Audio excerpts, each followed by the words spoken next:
So one night, when C.S. Lewis was staying up late with Tolkien, they were having a discussion about mythology.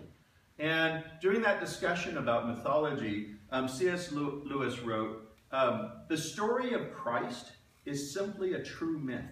A myth working on us in the same way as the others, but with this tremendous difference that it really happened. So it's a myth, it's a powerful myth, it grips us because, not only does it have the mythology and the same sort of things as Narnia in it, but it's also something that for believers is, something powerful and true. So what I wanted to do here was just take a moment and compare some of the passages in the Bible against the way, that scientists understand the world. Because my goal here is to try to show you that the way the world actually is just as awesome as the way that's described in the Bible.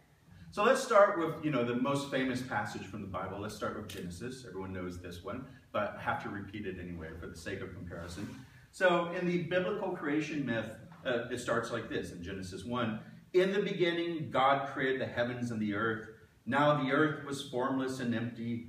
Darkness was over the surface of the deep, and the Spirit of God was hovering over the waters. And God said, let there be light. Yeah, we gotta get the let there be light. And there was light. Okay, so that's the opening of Genesis, right? So what I did is I went over to the Big History Project, which, by the way, if you haven't been to the Big History Project, great website, great project.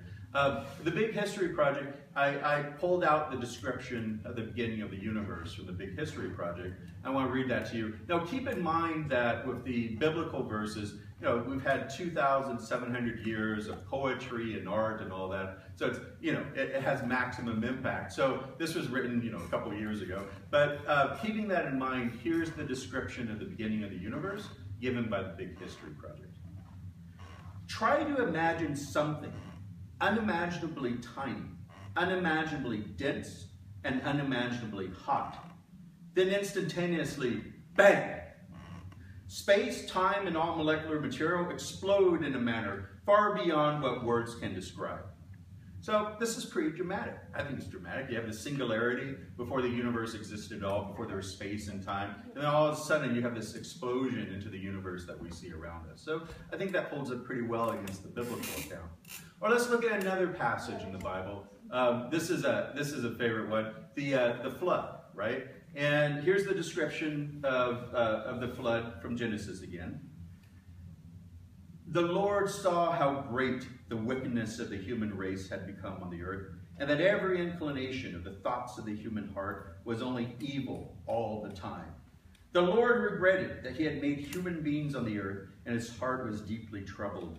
So the Lord said, I will wipe them from the face of the earth, the human race I have created, and with them the animals, the birds. What do the birds ever do? I don't know why the birds have to get wiped out too, but anyway. The birds, the creatures that move along the ground, for I regret that I have made them, right? So, and then, Noah builds his ark, and the rest is history. So the equivalent story, of course, from a scientific viewpoint, would be the extinction of the dinosaurs, right, during the Cretaceous period. And here's the, I just pulled this from a popular science journal. Here's the same description of the same, type of event. A meteor with the mass of Mount Everest strikes the Caribbean near the Yucatan Peninsula. The collision occurs at such great speed that the force releases a fireball across the planet. Fiery debris falls from the sky everywhere, and afterwards the dust-sized particles remain aloft far higher than the tops of the tallest clouds. Far higher, therefore, than the sky and the weather might rain them out. The veil of dust blocks the sun over the entire earth, and winter settles in unbroken for perhaps 3 years. Again, pretty awesome stuff, right? Pretty awesome stuff. So this one event, of course, resulted in the death of 75% of all the species on Earth. I mean, I wouldn't want to be in Noah's flood, but I also wouldn't want to be around when the asteroid hit the Earth. Both of those would be really, really bad and terrifying. Last example from the Bible. Everyone loves the end of days. So let me take that out of the Bible. The passage in the Bible, one of the passages, sounds like this. The sun will be darkened, and the moon will not give its light. The stars will fall from the sky, and the heavenly bodies will be shaken. At that time, the Son of Man will appear in the sky, and all the nations of the earth will mourn. They will see the Son of Man coming on the clouds of the sky with power and great glory. And he will send his angels with a loud trumpet call, and they will gather his elect from the four winds, and the one end of the heavens to the other. Okay, again, sounds, horrible. The equivalent thing from, again, this is just taken from a popular scientific magazine about the end of the earth. Billions of years in the future, when our sun bloats up into a red giant, it will expand to consume the earth's orbit.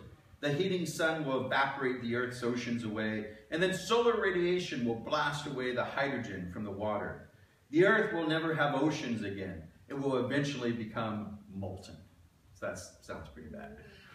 Okay, so, again, the point of bringing all this up is, I fully understand the fear that science and reason would rob the world of all of its awesomeness. But I don't think that has to be true. I think a scientific understanding of the world allows you to be able to appreciate the awesomeness in the same way, just a slightly different way without the magic.